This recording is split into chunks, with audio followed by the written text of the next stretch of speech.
And that's why so much Egyptian stuff was brought over to the Vatican. And who knows how much the Vatican has of like the non-official stuff. Like they probably have all of the secret bits that we're missing.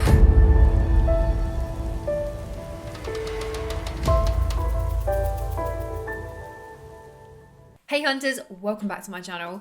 Today I wanted to talk about ancient Egyptian mythology and how similar it is to biblical stories, because I grew up learning all of the Bible stories as you do in Sunday school, and I'm realizing now just how similar they are to a lot of ancient texts. Also, I mean, this is not new information. However, the internet is covered in facts that are just simply not true. So when I fact checked them, I just found out that they were just a load of crap. So to save you time from wading through the internet, I'm just going to let you know, one, what I found out, and two, whether it was real or not. Egyptian god Osiris, he is killed by his brother Set. Where have we heard that before? Cain and Abel. Osiris dies and then he gets resurrected again by his wife Isis, but he gets resurrected. That's very, very Jesus-y. His wife Isis, who resurrected him, they then have a son called Horus. The Egyptian images of the goddess Isis and the baby Horus look so freakishly similar to all of the depictions of Mary Magdalene and... not Mary Magdalene. God, I don't even know my Bible. Of the Virgin Mary and baby Jesus. They look freakishly the same as all the depictions of the Virgin Mary and baby Jesus. My dog's eating something over there. It's a bit loud.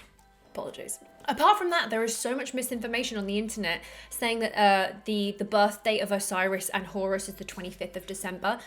Dude, Jesus' birthday wasn't even the 25th of December. Like, that's literally an old pagan festival that Christians adopted way later on. So, like, don't even try that. Like, it's just pointless trying to link the 25th of December to Jesus because it wasn't even his birthday. They say that Osiris and Horus had disciples, that they were baptized, that they were mentioned, that they were called the Lamb of God, like, or King of Kings. Like, no. I had been recommended to check out a documentary called Zeitgeist, which apparently showed all the history of Jesus and other mythology and how it was all linked. However, when I fact checked the movie, because they weren't citing source material. So when I fact checked it, a lot of it just didn't hold up. It's just not even true. It's not based in anything factual.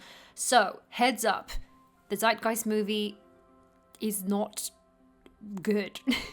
I mean, it's an interesting documentary. It's just talking about stuff that's not real. Okay, back to where we were. The parallels only kind of really work if you take Egyptian gods collectively and pick and choose bits from all of them, and then they all kind of make up different Bible stories or different features of Bible stories. For example, Noah and the flood. It was written in the 3rd century BC. In the Epic of Gilgamesh, which is dated around 2600 BC, it's the same story pretty much. Noah is a Sumerian dude. And like, that one is probably the closest lifted story that there possibly is. And I think for a good reason, because they were all just retelling the actual story of the cataclysm that came in the Younger Dryas Comet impact, in my opinion. Moses. Okay, we got baby Moses being put in a basket, thrown down the river, and then he ends up getting adopted by someone and like surviving and going on to do jazzy stuff. That was written in the 6th century BC. And Sargon of Akkad. He was the first king of the Akkadian Empire, kind of gone down in history as like the first king dude of dudes. Sargon was an older story, and he had the same story of being put in a basket and like floated down the river, and he was adopted by someone. Not a pharaoh, however, and he became a gardener. Slightly different ending to that story. However, it's a very, very precise beginning of a story. So I feel like, again, the Moses one might have a little touch of copyright. The Egyptian Book of the Dead, which actually the translation of it is Go Forth by Day, which I think is it's way less scary than the Book of the Dead. But it pretty much features the 10 Commandments. Actually, it has 42, and they're not commandments. They're more like statements that you have to say to enter the afterlife when you die. Rather than it being like, thou shalt not kill, it's more like owning up to the fact that you haven't killed. Like, I haven't killed anybody, I'm good. Oh, got itch. So even like the magical 10 commandments that came down on top of Mount Sinai, like they can be found in older texts. Also, I did not know this, but Mount Sinai has an incredibly old Egyptian temple on it to Hathor, the goddess Hathor. I mean, that's like a whole nother video. However, that's a bit crazy. I did not know, why is there an Egyptian temple all the way over on Mount Sinai? And what's it doing halfway up a mountain? So in a nutshell, on the baseline, that is what is real about the connections between the Egyptian mythology and stories and texts and the biblical stories and texts. That's how they align. Individually, I don't think it's enough to kind of convict copyright. However, when you stand back and you look at it all, it's very clear that themes, particular story beginnings and ends might have been picked up and reused. You know, when you're watching a movie and you're like, have I seen this? I feel like I've seen this before. Yeah, like every Hollywood movie now, like it's, you know, same story, different faces. Okay, now here is where like history this is where it's cool. Okay, the Egyptian religion, the Egyptian ethos, the Egyptian way of life, it was all about universe inside you. It was all about God is like the universe and we're all connected, and to find God, to find the universe, it's all self-work. It's all in you, and like everybody can have access to it as long as you look internally. That pretty much mirrored the early Christian belief system. It was like, God is there, you don't have to do all these rules that like previous religions had been saying that you have to do. Like, all you have to do is believe. It's all inside you. It's about a personal connection with you and the universe and God. Cool. But then around the like 1st century AD, you can't population control when you have a religion that's all about individuality and like personal growth. It doesn't help you kind of control the masses. So they changed the Christian doctrine to be all about, no, to access God, you have to do X, Y, and Z, and you have to go through the channels of the appointed ones and the anointed ones and the priests and the heads of the church and whatnot. And they made the access to God like kind of a little bit loopy. I'm moving my hands a lot in this, I'm sorry. Essentially, they replaced the Christian doctrine with blind faith. Like, you have to just believe. You look up, not in. And that's why the Christians started to persecute all of like the Egyptian temples, and they wanted to kind of eradicate all of the history. They didn't want people to know that you have to look inside to find God. They didn't want people to know that, so they started to go and deface all of the most amazing temples. There was a story of the temple of Isis in Egypt, and the Christians came in and started to like smash all of the, deface everything. Priests of the temple of Isis were like, yo, this is our goddess. Like, you have a mother goddess, Mary. You can respect, this is our Mother Mary goddess. And it's been going for thousands of years. Like, this is sacred. Don't smash this temple up. And the Christians were like, yo, we're going to smash it up. The priest said, okay, fine, you can have the temple. Just promise that you'll not smash it. Like, you can make this a Christian temple. We don't care, but just keep the thing intact. So the Christians were like, cool. So that's why when we were in Egypt, we saw a lot of like Christian cross imagery being like chiseled into this ancient Egyptian temple, because they basically got to take it over, which is like quite sad. That's why the Library of Alexandria was burnt to the ground, and everything was kind of, I mean, it was the cancel culture of the day. They just cancelled individual spiritual growth. And that did pretty well for like quite a while. Until about 1460, they discovered the Hermetica, the Hermetic text written by Hermes/Thoth, which basically rejuvenated this whole idea that God is inside and we're all connected, and you have to be responsible for your own journey, and all of that kind of resurfaced again in the 1400s.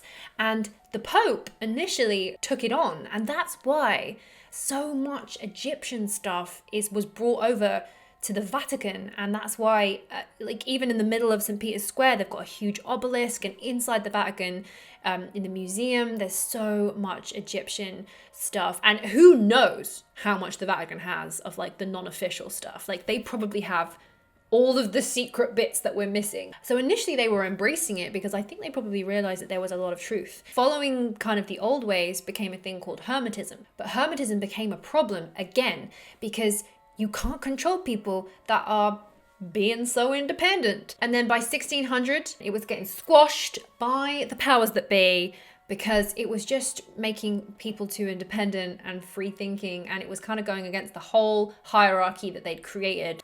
That whole Egyptian religion renaissance that was going on had to go underground, and it became the Freemasons.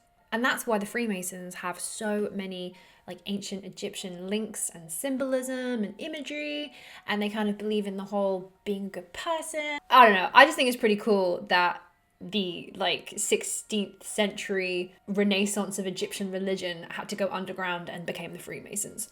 I think that's really cool. Why is that not like more known? But Napoleon went into Egypt around Napoleonic times.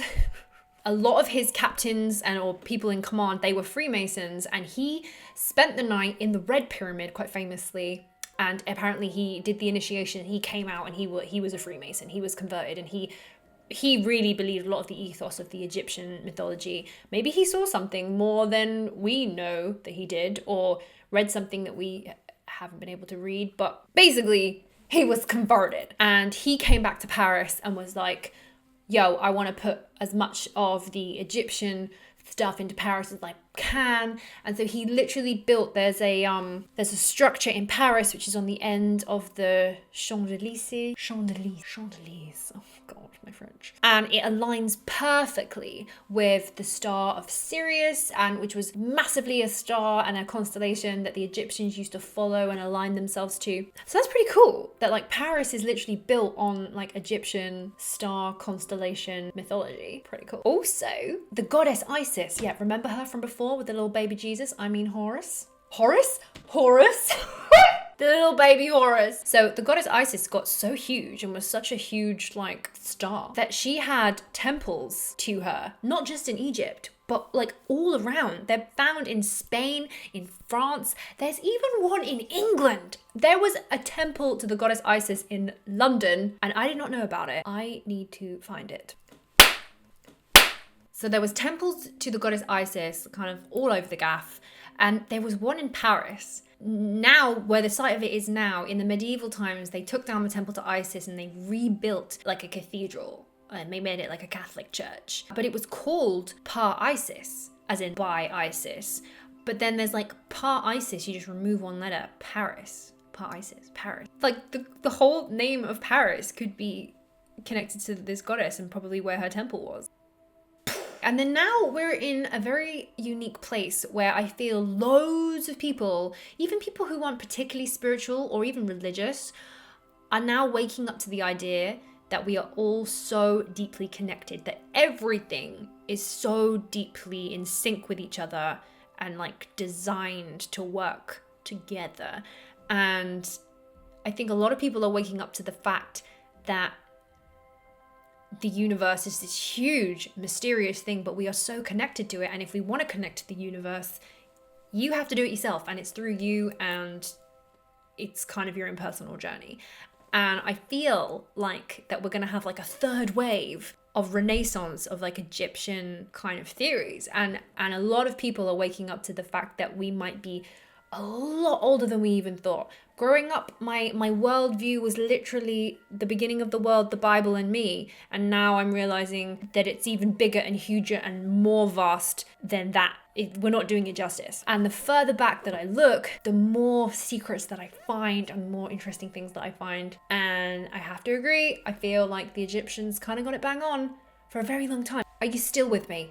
If you are, great. In a nutshell, in an absolute nutshell, I think that a lot of the biblical texts borrowed somewhat from the Egyptian, and many other, it's not even just Egyptian texts. There are Krishna in Indian mythology and in the Greek gods as well. It seems to be a little bit of a game of Chinese whispers. But if we listen to what they're saying, they're all saying the same thing. For me, I don't think it really matters like which one you believe in. It's just the fact that you believe is going to give you access to a lot of stuff. Okay, that was a lot. This is gonna be hard to edit. Thank you so much for watching. If you're still here, then you're a legend. And please pop me a comment if you want to get involved. I love talking to you guys. Smash the like button because that helps me so much, because it just pushes me along the algorithm and it just lets other people find me who maybe wouldn't know I exist. So great. I will see you guys in the next video. That was a bit intense. I will see you guys in the next video.